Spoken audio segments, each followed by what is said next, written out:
The mansion was silent, so silent that even the ticking of the grand clock echoed through its marble halls like a heartbeat.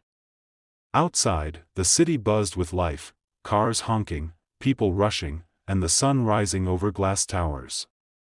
But inside, everything stood still. On the leather couch of the massive living room lay Ethan Cole, the billionaire CEO of Cole Industries, a man known not for kindness, but for power. His empire stretched across countries, his name was whispered in boardrooms and printed on magazine covers. Yet, at that very moment, he wasn't thinking about profits or meetings. He was pretending to sleep. His chest rose and fell in a slow, steady rhythm as he kept his eyes closed, his mind fully awake. The purpose? To test someone. To see who people really were when they thought no one was watching. That someone was Amara, his shy black maid who had been working for him for only 3 months. She was quiet, almost invisible in this world of glittering chandeliers and expensive perfumes. Every morning, she came before dawn, cleaned every room like a whisper of wind, and left after dark without ever saying more than a few polite words. Ethan had noticed her, not the way rich men sometimes notice beauty, but with curiosity. Something about her felt different.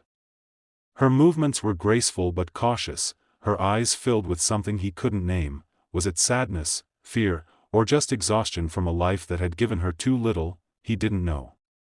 And Ethan Cole always liked to know. So that morning, before the test began, he had carefully placed his gold Rolex watch, worth more than her entire year's salary, on the coffee table beside him. It was an old trick, one his late father used to do. People show their true selves, his father used to say, when temptation is just within reach. Now, Ethan was about to find out who Amara truly was. The sound of soft footsteps echoed from the hallway, light, hesitant, and familiar. She was coming. He could recognize her walk now, slow and respectful, as if she was afraid her very presence might disturb the air around her. Amara pushed open the heavy wooden door, carrying a silver tray of breakfast. The smell of freshly brewed coffee filled the room. She paused for a moment, perhaps surprised to see him asleep on the couch instead of in his bedroom. Ethan could sense her stillness. Through barely parted lashes, he caught a glimpse of her, tall, with smooth dark skin that seemed to glow faintly in the morning light spilling through the tall windows. Her uniform was simple, slightly worn at the edges, but she carried herself with quiet dignity. She stood there for a few seconds, maybe debating whether to wake him.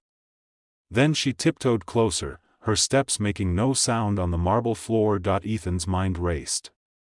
Would she see the watch?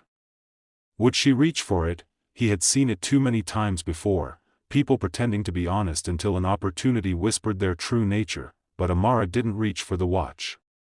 Instead, she leaned slightly toward him, her eyes softening with concern. You didn't even eat dinner last night, she whispered, almost to herself. Her voice was gentle, like a warm breeze through an open window. Ethan's heartbeat quickened. No one in years had spoken to him like that, with genuine care, not obligation. She set the tray down carefully on the table beside him. The clink of silverware against porcelain was the only sound in the room. Then she adjusted the blanket that had fallen halfway to the floor, pulling it up to cover him properly. That single act, so small, yet so intimate, made Ethan's throat tighten. He had lived surrounded by servants, assistants, and employees for years, but none had ever looked at him with such quiet kindness. He stayed perfectly still, even as he felt a strange warmth creeping into the cold walls of his heart. Then something even more unexpected happened. Amara reached into the deep pocket of her apron and pulled out a small, folded napkin. Inside was a piece of bread, not from his kitchen, but clearly homemade.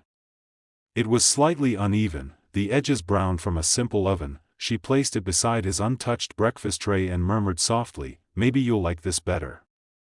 It's simple, but made with care." Ethan's breath caught. The CEO of a billion-dollar company was being offered bread, humble, handmade bread from a woman who probably couldn't afford a full meal herself. He almost opened his eyes right then. But something inside him wanted to hear more. To see what else she would do when she thought no one was watching. Amara then turned her gaze to the glittering gold watch on the table. Ethan's pulse jumped. This was it, the moment of truth. She looked at it for several seconds, her reflection shimmering faintly on its glass face. Her fingers hovered over it for a moment, but instead of picking it up, she reached for her apron and gently wiped away a speck of dust that had landed on it. "You have everything," she whispered to the sleeping man, "but somehow, you look lonelier than anyone I've ever met." Those words struck Ethan like a thunderclap. Lonely? He'd never admitted it to anyone, not even to himself, but yes, he was lonely. He'd built walls of money, success, and status so high that even warmth couldn't climb over them. His life was filled with expensive silence. And now, this quiet maid had seen through him without a single question. Amara lingered near him for a moment longer, her expression soft with something that looked like pity, not the kind that belittled, but the kind that understood pain. She sighed, almost to herself, and said in a barely audible tone, "One day, I hope someone looks after you, sir, the way you look after your work." She turned to leave, her steps light and graceful. But before she could, she stopped, as if remembering something. She looked back at him once more and whispered, "Rest well, Mr. Cole. The world outside can wait a little." Then she quietly walked away, closing the door behind her. Ethan didn't move for several minutes. His mind was reeling. What kind of person leaves homemade food for their boss? What kind of person wipes dust off a watch instead of taking it? In that moment, something deep inside him shifted. The test he had planned for her, to expose greed, had instead exposed his own emptiness. He sat up slowly, looking at the small piece of bread still sitting beside the untouched breakfast tray. He picked it up, broke off a small piece, and tasted it. It wasn't like the gourmet meals he was used to. It was plain, warm, soft. And somehow, it tasted like humanity. For the first time in years, Ethan Cole, the man with everything, felt something real, and he realized that the woman he had set out to test had, in fact, tested him. Ethan sat silently on the couch, still pretending to sleep, though his heart was now far from calm. The small piece of homemade bread she had left earlier rested on the tray beside him, a reminder of a kindness he hadn't asked for, yet somehow needed. The soft echo of footsteps returned. He immediately relaxed his posture again, feigning the steady rhythm of slumber. It was Amara. She had come back, this time carrying a feather duster and a small basket of cleaning supplies. She paused at the doorway, looking around the spacious living room, sunlight pouring through glass walls, casting golden beams across the marble floor. Everything looked perfect, yet her eyes seemed to search for imperfections no one else could see. Ethan, beneath his half-shut eyes, watched her move like a gentle breeze. Every motion was careful, deliberate. There was grace in her silence, a quiet strength that came from someone used to carrying heavy burdens without complaint. She walked toward the coffee table, her gaze falling on the same gold watch that had tempted many before her. It gleamed beneath the sunlight like a small sun, a symbol of power, wealth, and all the things she didn't have, but Amara didn't touch it. She only sighed. "You never put your things away, sir," she whispered softly, with a hint of affection instead of frustration.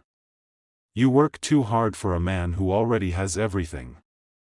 Her voice was low, almost musical, and though Ethan couldn't respond, every word hit him like truth being spoken directly to his soul. She took a soft cloth from her basket, gently lifted the watch, and polished it with the utmost care. There was no greed in her eyes, only respect for the man who owned it, even if that man had never shown her a shred of kindness. When she finished, she placed it back exactly as it had been, aligning it perfectly on the edge of the table. Then, something even more unexpected happened. Amara knelt beside the couch. Not close enough to touch him, but close enough that he could feel the warmth of her presence. She gazed at him quietly for a long moment, the way one might look at a sleeping child or someone they deeply pity. "You look tired," she murmured. "Not just from work, but from life itself."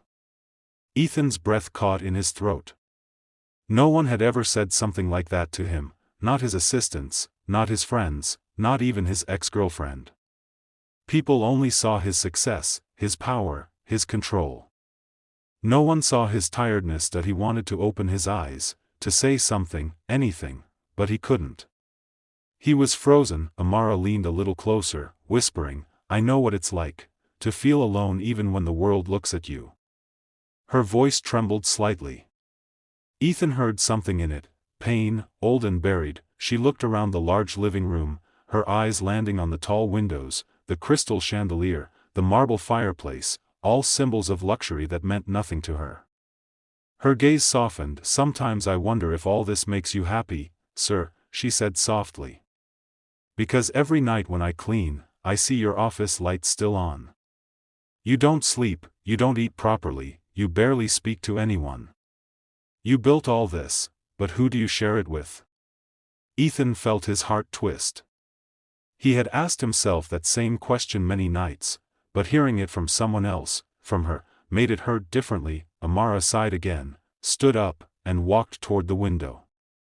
She opened the curtains wider, letting the full sunlight pour into the room. The golden light spilled across Ethan's still form, illuminating the side of his face. You need sunlight, she whispered. It makes people feel alive. Then, she did something that took his breath away. She walked back to the tray of untouched food, the breakfast she had brought earlier. She saw the coffee had gone cold, the eggs untouched. With a small frown, she muttered, You'll get sick like this. Without hesitation, she went back to the kitchen, returned moments later with a small bowl of soup. The aroma filled the air, simple, homemade, comforting. I made this for myself, she said softly, as if speaking to herself. But maybe he needs it more. She set it on the table beside him, right next to the piece of bread she'd left earlier. Ethan's throat tightened again. He couldn't understand her. Why would a woman with so little give away part of her meal to someone who had everything? He had met people who pretended to care, people who smiled for advantage, who spoke kindly only when they wanted something. But this was genuine. Amara wasn't trying to impress him. She wasn't performing. She truly cared. As she began dusting the shelves nearby, Ethan watched her eyes pause on the framed photos, mostly business awards and a portrait of his late mother. Her face softened as she whispered, She must have been proud of you, sir. He hadn't heard his mother's name spoken in years, but in that instant, he could almost hear her voice again, gentle, warm, full of the same kindness Amara carried in her tone. Amara continued softly, almost as if talking to the photograph, You raised a strong man, ma'am. He just forgot how to smile. Her words hit like a wave crashing against the walls he had built around his heart. Ethan had spent years believing that showing emotion was weakness. That kindness was a liability. But here was this young woman, speaking truths no one had ever dared to say, not out of courage, but out of compassion. When she turned back toward him, she hesitated. For a moment, her expression changed, her eyes filled with something deeper. She looked at his face, still pretending to sleep, and whispered, You look so peaceful like this. I wish life was always this calm for you. She adjusted the blanket over him once more, smoothing it gently as if caring for someone dear. Then she reached into her apron again and pulled out a tiny folded piece of paper. She hesitated for a long moment before placing it on the corner of the tray. Ethan waited until she turned away before opening one eye just enough to see it. The note was small, the handwriting delicate. It said, If you ever need someone to talk to, I'll listen. You don't have to be alone all the time. Amara. He felt something deep and unfamiliar swell in his chest, guilt, gratitude, and something else he couldn't name. This was supposed to be a test. He had wanted to expose dishonesty, to prove that everyone had a price. But instead, he was being shown something priceless. He watched her quietly move toward the door. Before leaving, she looked back once more, her eyes soft and thoughtful. Take care, sir, she whispered. The world's kinder when you let it be. The door closed behind her with a gentle click. For a long time, Ethan didn't move. The sunlight warmed his skin, but the warmth he felt inside was far greater. He slowly sat up, staring at the small bowl of soup and the folded note on the tray. The gold watch glittered beside them, untouched, meaningless compared to what she had just given him. He picked up the note again, tracing the handwriting with his thumb. For the first time in years, Ethan Cole felt seen, not as a billionaire, not as a boss, but as a man, and though he didn't know it yet, that small act of kindness from his shy maid would soon change the entire course of his life. The afternoon sun filtered through the tall windows, painting soft golden lines across the grand living room. The air was still, peaceful, almost sacred. Ethan Cole sat exactly where Amara had left him earlier, the untouched soup and folded note still resting beside him. He'd read the note more than once. Each word echoed in his chest, louder than the ticking clock on the wall. If you ever need someone to talk to, I'll listen. You don't have to be alone all the time. He had built an empire that listened to his every command, thousands of employees who obeyed him instantly, yet he couldn't remember the last time anyone had offered to listen. Hours passed. The mansion began to fill with the faint aroma of evening, polished wood, citrus cleaner, and the soft perfume of the flowers Amara always replaced on the dining table before she left. Ethan had decided something unusual. He would continue pretending to sleep, just a little longer. Not to test her this time, but to understand her. To see who she truly was when no one else was around. That he wanted to know what kind of heart could carry so much kindness in silence. As the clock struck 5, he heard the familiar sound of light footsteps again. She was back. Amara entered the living room slowly, her hands carrying a small bundle of fresh linens. Her face looked tired now, not from laziness, but from hours of work.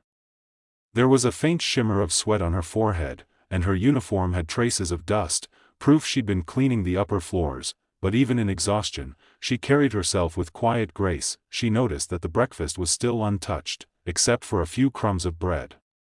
Her eyes softened, and a small, almost invisible smile appeared. At least he tasted it, she murmured to herself. That's something. Ethan's chest tightened. He wanted to tell her that it wasn't just something, it was everything. That single bite had reminded him of warmth he hadn't felt since childhood. Amara carefully cleared the tray, humming a gentle tune under her breath, a lullaby perhaps, the kind sung to comfort others. Her voice was soft, full of emotion. Then, as she turned to wipe the table, her gaze landed once again on him. She stopped. For a long moment, she simply looked at him, not like a servant to a master, but like a human to another human. I wonder if you ever rest, sir, she whispered. You look so peaceful when you sleep. Maybe it's the only time your mind lets go. She set the cloth down and slowly knelt beside the couch. Her fingers brushed a loose strand of hair from his forehead. You remind me of my father, she said quietly, almost afraid of her own voice. He worked too hard, too.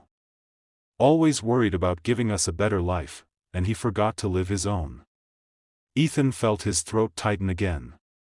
There was no performance in her tone, only memory, honest and raw. Then she did something he could never have expected. Amara folded her hands together, closed her eyes, and began to pray. God, she whispered softly, please watch over this man. I don't know much about him, but I see how lonely he is. Please give him peace, not the kind money can buy, but the kind that makes the heart rest. Ethan froze. Every word pierced deeper than any criticism or compliment he'd ever received. Help him eat properly. Help him smile again, she continued, her voice trembling. He gives so much to the world, but maybe he's forgotten how to give to himself. So please, remind him he's still human. Ethan's eyes burned behind his closed lids. He wanted to open them, to speak, to thank her, but the weight of her sincerity held him still. For years, his prayers had been for profit, power, and control. But hearing her simple, selfless plea made him realize how starved his soul had become. She bowed her head lower, whispering, and if you can, Lord, bless his heart. Because I think it's forgotten what love feels like. The silence that followed was holy. The kind of silence that heals. A single tear escaped Ethan's eye. He wiped it away quickly, hoping she hadn't seen. But she did. She saw it glisten under the golden light and smiled faintly, a smile not of pity, but of quiet understanding. After a few minutes, Amara stood up, smoothing her apron. She looked around the mansion, the shining chandeliers, the marble floor, the art on the walls, and shook her head slightly. You have all this, sir, she murmured, but no laughter echoes here. Then she sighed, almost to herself. If I had half of what you have, I'd fill my home with people I love. Ethan wanted to ask, why don't you? What stops you? But he didn't have to. Her next words answered him. One day, I'll bring my little brother here, she said softly. He's only 10. I promised him I'd show him how big the world can be, how dreams can come true if you work hard. Maybe he'll see this mansion and believe in miracles again. Her voice wavered. After our father died, he stopped believing in anything. She turned away quickly, wiping a tear before it could fall. Ethan felt guilt hit him like a tidal wave. All this time he'd been testing her honesty, her integrity, when she was living a reality far harsher than anything he could imagine. She worked for pennies, sent money home every week, and still somehow found room in her heart to pray for him, for a man who had never done anything to deserve it. Ethan could no longer pretend. Slowly, quietly, he opened his eyes, but Amara had already moved to the far side of the room, dusting a bookshelf filled with untouched novels and framed business awards. She didn't notice him watching her. He studied her every movement, the way her fingers traced the edges of a photo frame, the way she paused at his mother's portrait, bowing her head respectfully before whispering, "She raised you well, sir. You just forgot the lessons she gave." Ethan's chest tightened painfully. His mother's voice echoed in his head, "Never let success make you forget your soul, Ethan." He had forgotten. He'd built skyscrapers but lost sight of heaven. He turned his gaze back to Amara. There she was, a woman the world ignored, quietly reminding him of the humanity he'd abandoned. Amara finished cleaning and glanced at him again. He quickly closed his eyes, pretending to sleep once more. She smiled gently. "You work too hard, sir. Maybe one day you'll learn to rest." Then she looked toward the window, where the evening sun bathed the room in amber light. "One day," she whispered, "when I've saved enough, I'll go back home. I'll fix the roof of our little house, buy medicine for Mama, and send my brother to school.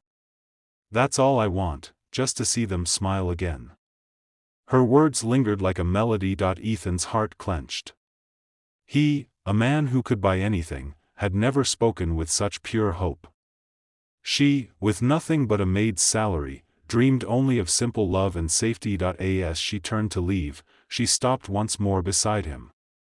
Quietly, she placed her hand near his shoulder, not touching, just resting close, and whispered, "May God bless you, sir.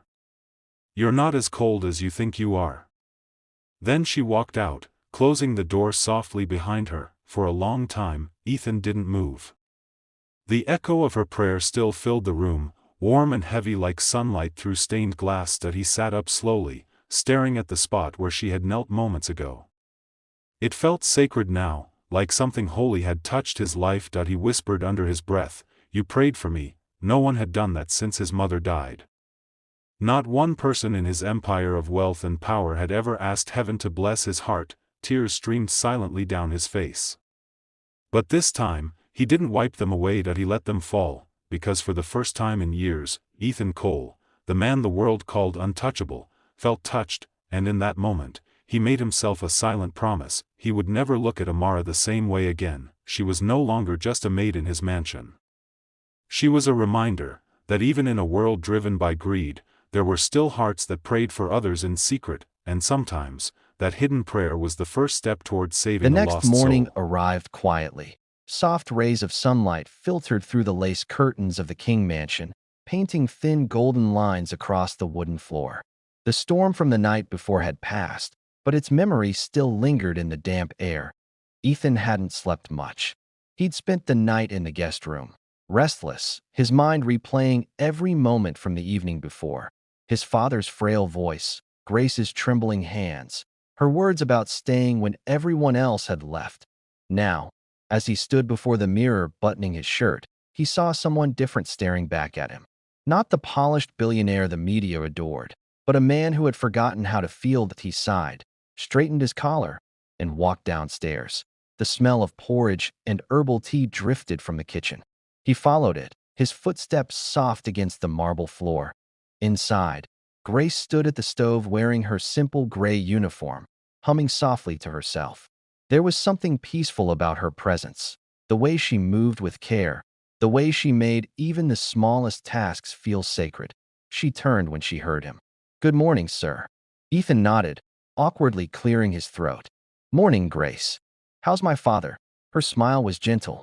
"He's better today. He slept through the night for the first time in weeks." "That's good," Ethan said, relief washing over him. "You should take a break. You've been working nonstop." Grace shook her head lightly. "Rest can wait, sir. Breakfast can't." Ethan almost smiled at that. Almost. Later that morning, they sat in the garden, the same garden where Ethan had played as a child. Robert rested in his wheelchair, a blanket over his knees, his face tilted toward the sunlight. Grace sat beside him, reading softly from a book. Ethan approached quietly, not wanting to disturb the calm. His father opened one eye and grinned. "Look who's finally up." Ethan laughed under his breath. "You sound better already." "I have good company," Robert said, nodding toward Grace. Grace closed the book shyly. "He just likes the story because I do all the voices." Ethan raised a brow. "Voices?" Robert chuckled. "You should hear her do Shakespeare. It's better than television." Grace's cheeks flushed with color. "Please, don't tease me, sir." Ethan smiled for real this time. But beneath that smile, curiosity stirred. Who was this woman who could make his father laugh after weeks of pain? Who stayed when the world walked away? He waited until evening to find out. The sky turned shades of orange and purple as the sun dipped low. The house was quiet again. Robert was asleep, and Grace was washing dishes in the kitchen. Ethan leaned against the doorframe, watching her in silence. The water shimmered under the dim light, her reflection rippling on its surface. "Grace," he said finally, his voice soft. She jumped slightly, almost dropping a plate. "Oh, Mr. Ethan, you scared me." "Sorry." He stepped forward. "I wanted to talk." She wiped her hands on her apron. "Of course, sir." "Why did you stay?" he asked. "Really, I know my father's kind, but this," he gestured toward the house, "this isn't your responsibility." Grace hesitated, glancing down. "It became one, sir." "How?" She took a deep breath, her voice trembling just a little. "Because once, someone didn't stay for me." Ethan frowned. "What do you mean?" She leaned against the counter, eyes distant, as if looking back into a world she'd buried long ago. "I grew up in a small town," she began quietly. "My father was a schoolteacher, gentle, humble, always putting others before himself. When he got sick, I was still studying to be a nurse. We couldn't afford proper treatment. The hospital bills kept rising, and the doctors," her voice cracked. "They stopped coming when we couldn't pay anymore." She swallowed hard. "One night, he couldn't breathe. I called everyone I knew for help, but no one came. By the time I found a taxi, it was too late." Ethan felt a lump form in his throat. Grace blinked back tears. "Since that night, I promised myself I'd never let anyone's father suffer the way mine did. So when your father's health started to fade, I couldn't walk away. It wasn't just duty, it was redemption." The room went silent except for the faint dripping of the tap. Ethan's voice was barely a whisper. "You never told anyone that." She shook her head. "It wasn't important. What mattered was making sure he was okay." Ethan stepped closer, his expression softening. "You gave up your own life to take care of mine. That's not something I can repay." Grace smiled faintly. "I didn't do it for payment, sir. I did it because it was right." He studied her quietly, the tired lines around her eyes, the strength in her posture, the calm dignity in her voice. "You could have asked for help," he said gently. "I did ask," she whispered, "but not from you." He tilted his head. "From who?" Grace smiled sadly. "From God. I just prayed he'd send someone to help me care for your father. And when no one came, I realized, maybe he sent me instead." Ethan felt his eyes sting. He had spent his whole life believing money could solve anything. And here was a woman who believed that love could do what money couldn't. The next day, Grace continued her routine, checking Robert's pulse, preparing meals, reading to him. Ethan followed quietly, watching. At one point, Robert looked up and said, "You two make a good team." Ethan chuckled. "She's the real boss here." Grace laughed softly. "Don't say that, sir. You're both my bosses." Robert smiled knowingly. "No, Grace. Your family." The word family hit Ethan harder than he expected. Family. That was something his wealth had bought less and less of. Later, when Robert took his afternoon nap, Ethan and Grace sat outside on the porch. The garden glowed under the late afternoon sun. Birds fluttered among the roses. "You know," Ethan said, "when I first saw you feeding my father, I thought it was wrong. I thought you were overstepping. But now I realize you were the only one doing what I should have done."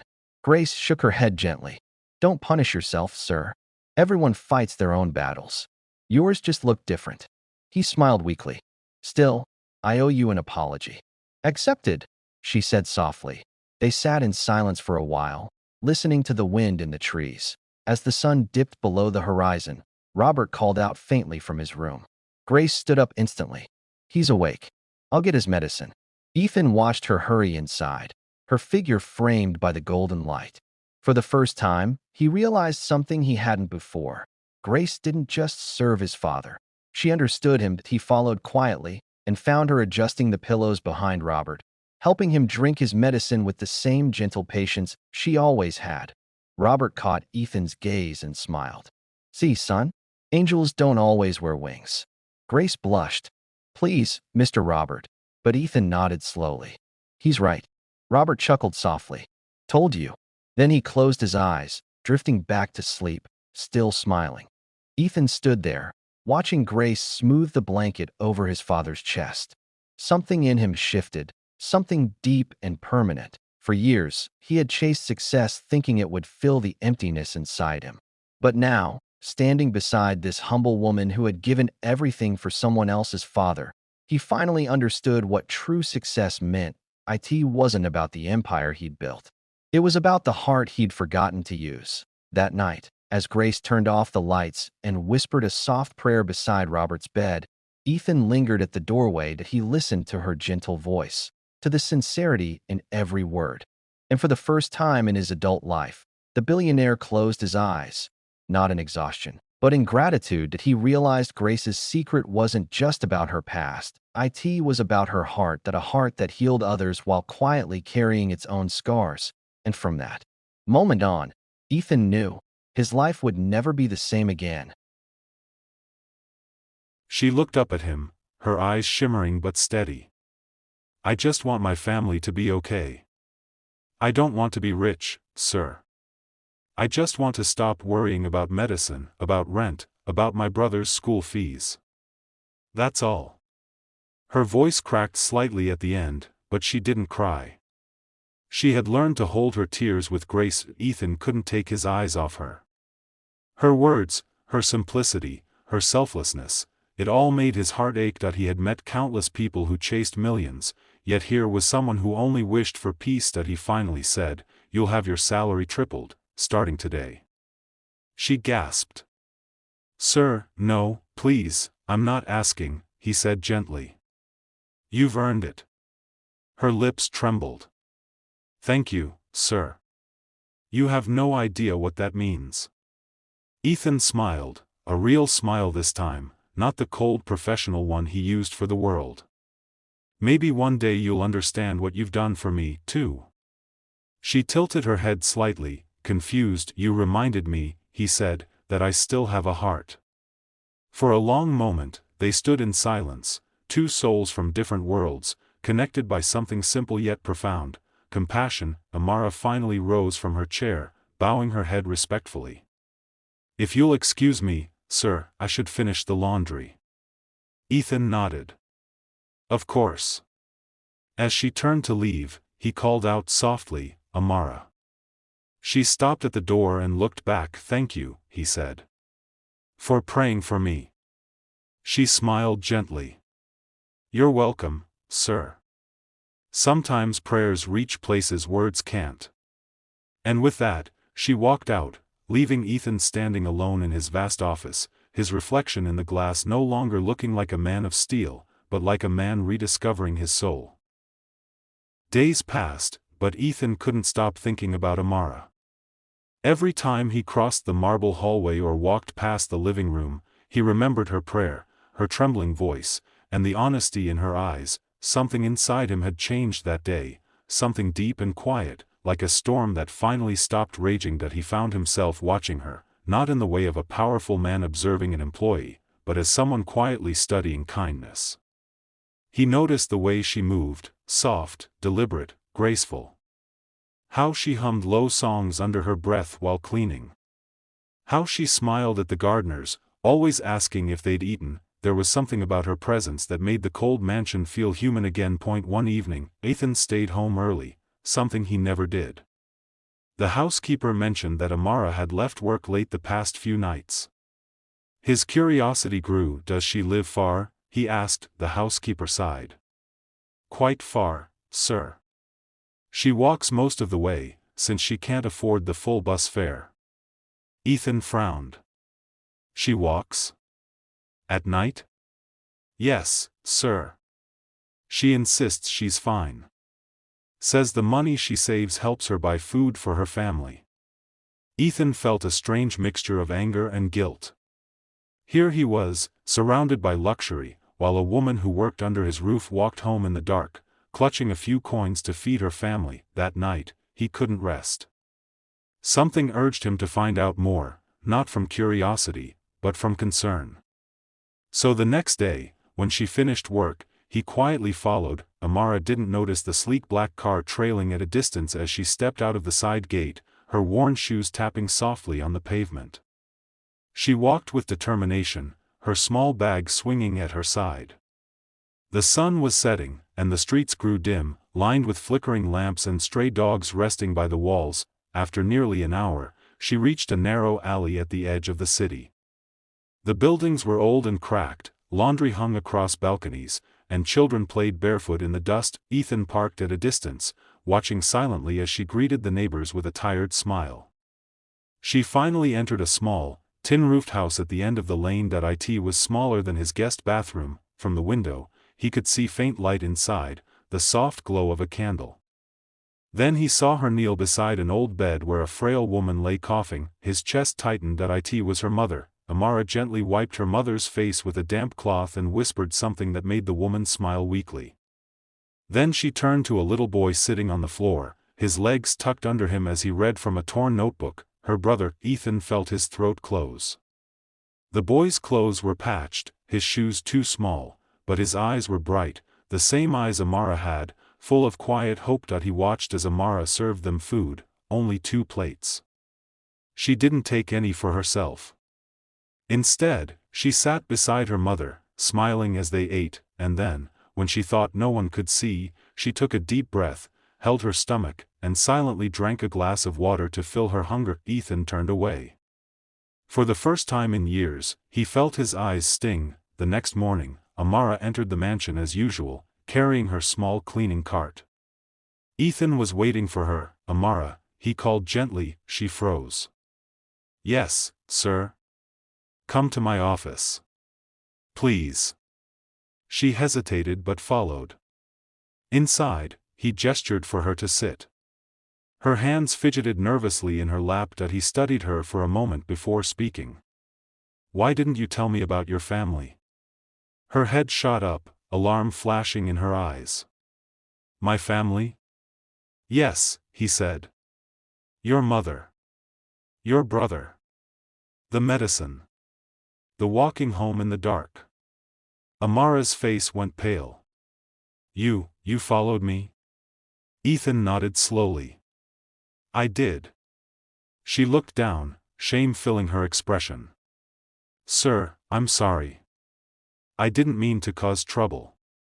I just didn't want anyone to think I was asking for help." He leaned forward. "Amara, you've been starving yourself to feed your family." Her eyes glistened. "It's okay, sir. I'm used to it." He felt something twist in his heart. Used to it? No one should be used to hunger.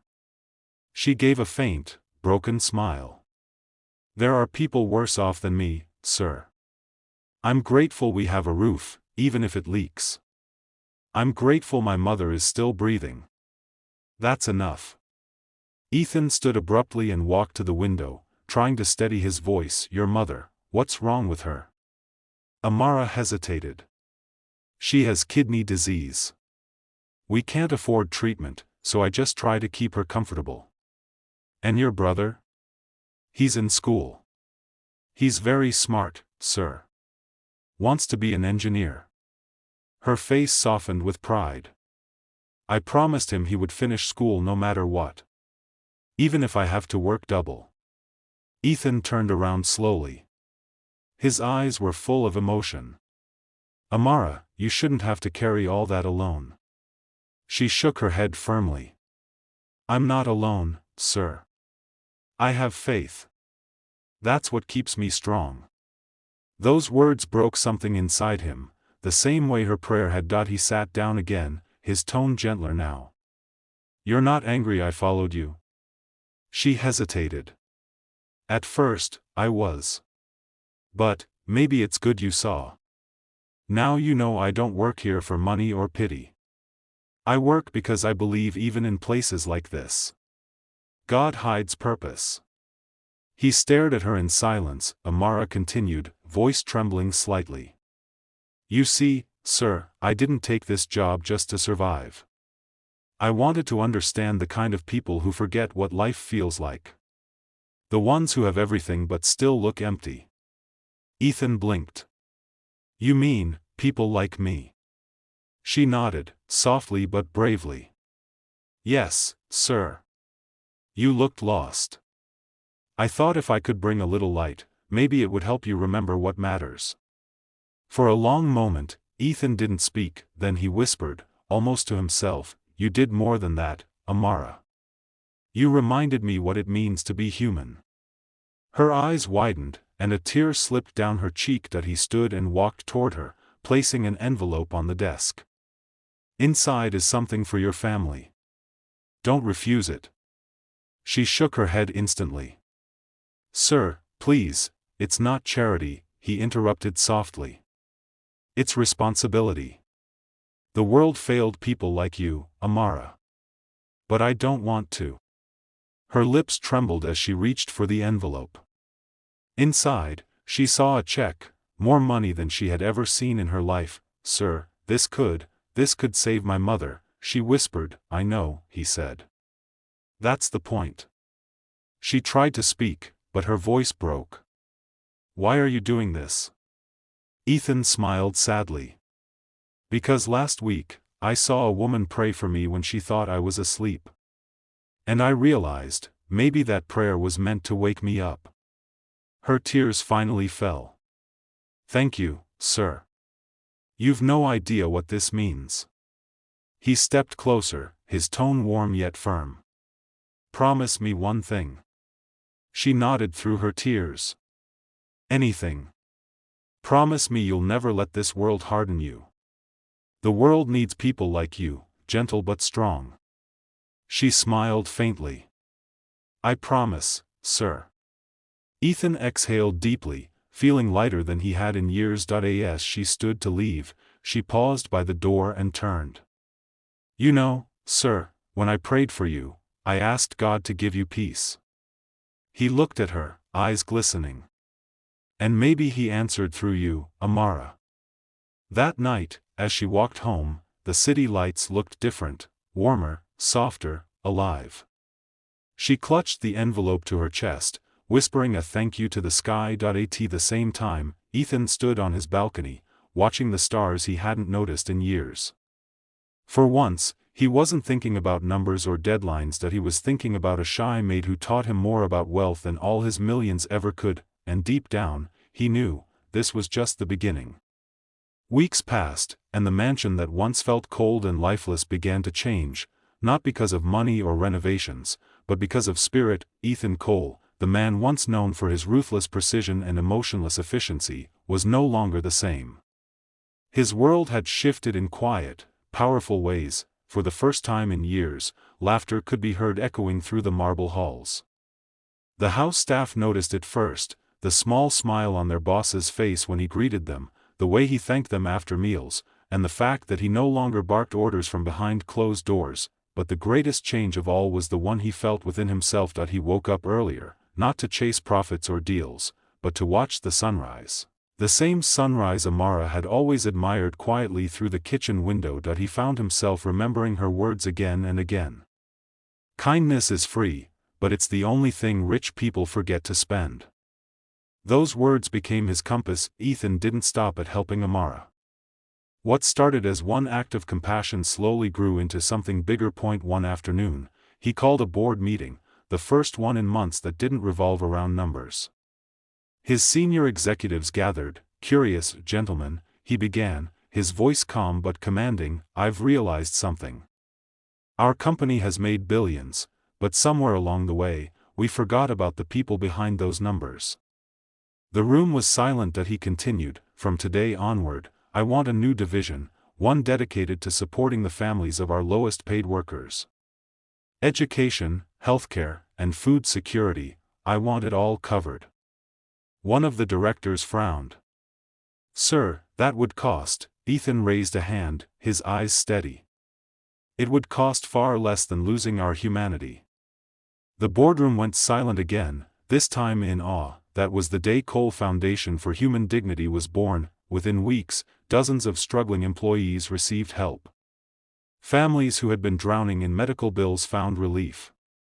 Children who had dropped out of school returned to classrooms. The media began to call Ethan the CEO with a heart.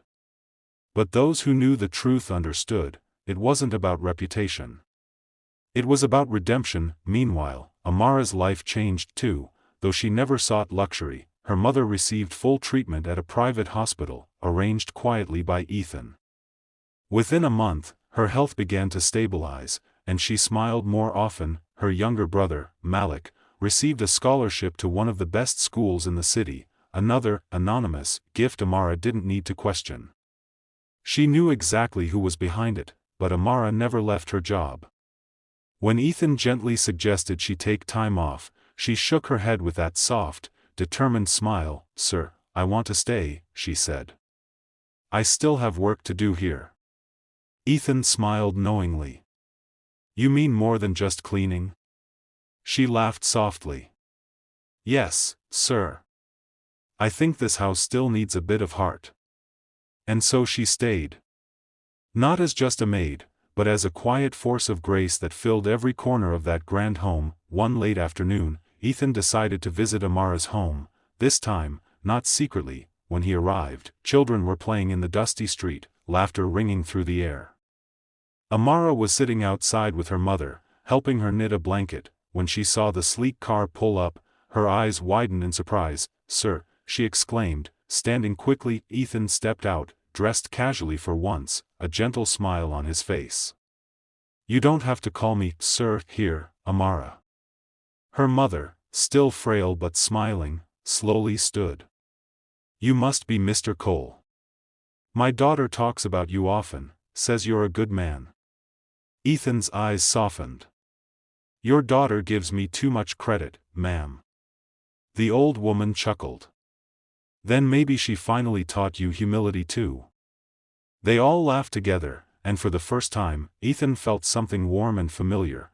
Home. He spent the afternoon there, sitting under the shade of a mango tree, listening to Malik's stories about school and dreams. As he prepared to leave, Amara's mother touched his hand. You've done more than save my life, she said softly. You saved my daughter's faith in goodness. Ethan swallowed hard. No, ma'am. She saved mine. Back at the mansion, Ethan began to notice how different the air felt. The silence that once screamed emptiness now hummed with life. From the sound of music Amara softly played while cleaning to the laughter of workers who no longer feared him, even the walls seemed to glow warmer. One morning, as Ethan passed the living room, he stopped. The same couch where he once pretended to sleep, the same place that changed everything, now felt like sacred ground. He walked over, sat down, and whispered to himself, funny how one prayer changed my whole world. At that moment, Amara entered, carrying a tray of coffee. She paused, smiling softly. Talking to yourself again, sir? Ethan chuckled. Just thinking out loud. Sit with me for a moment? She hesitated, then sat carefully beside him. Do you ever think about that morning? He asked. She blushed slightly. Every day. Mostly hoping you don't think I was being foolish. Foolish, he smiled gently. Amara, that prayer saved me. She met his gaze, eyes soft. You saved yourself, sir. You just needed a reason. He looked at her for a long moment, admiring the strength behind her humility. Do you believe people can really change? He asked quietly. She thought for a moment. Yes, sir. When love, not guilt, is what leads them. Those words hit him deep. He leaned back, exhaling softly. Then I hope I'm on that path. She smiled warmly. You already are. A year later, everything looked different. Ethan's company became one of the most respected in the nation, not just for profits, but for compassion. His foundation had built schools, opened hospitals, and given thousands of families hope. He had turned his wealth into something meaningful, but the truest success was something he couldn't measure, the peace he felt when he woke each morning. He still lived in the same mansion, but now it wasn't empty. Amara's laughter, her songs, and her warmth filled it with life. One evening, as the sun dipped below the horizon, Ethan found himself walking through the garden. He saw Amara watering the flowers, her hair catching the light like threads of gold. He walked up beside her. These roses have never looked better. She smiled shyly. Maybe they just needed a bit of care, sir. He nodded, his voice soft. Just like me. They stood in silence for a moment, watching the sunset together, two souls who had met through fate, pain, and prayer. Amara, Ethan said suddenly, yes, sir? Do you ever wonder why life brought you here? She turned to him, eyes calm. Maybe because you needed someone to remind you what your heart was made for. He smiled, the kind of smile that carried both gratitude and love. And you reminded me beautifully. The breeze carried her laughter through the air, gentle and free. That night, long after everyone had gone to sleep, Ethan sat by the window in his office, the same office where he once questioned her intentions, where he once lived behind walls of pride. Now, he bowed his head quietly and whispered the same words she once had. God, bless her heart, and bless mine too, for finding its way home. Down the hall, Amara was kneeling by her bedside, whispering her own prayer, not for herself, but for the man who had learned to feel again. Their worlds, once miles apart, had found each other not through power or wealth, but through kindness, faith, and the courage to care. And in that silence, two souls prayed under the same roof, not as master and maid, but as humans forever changed by love.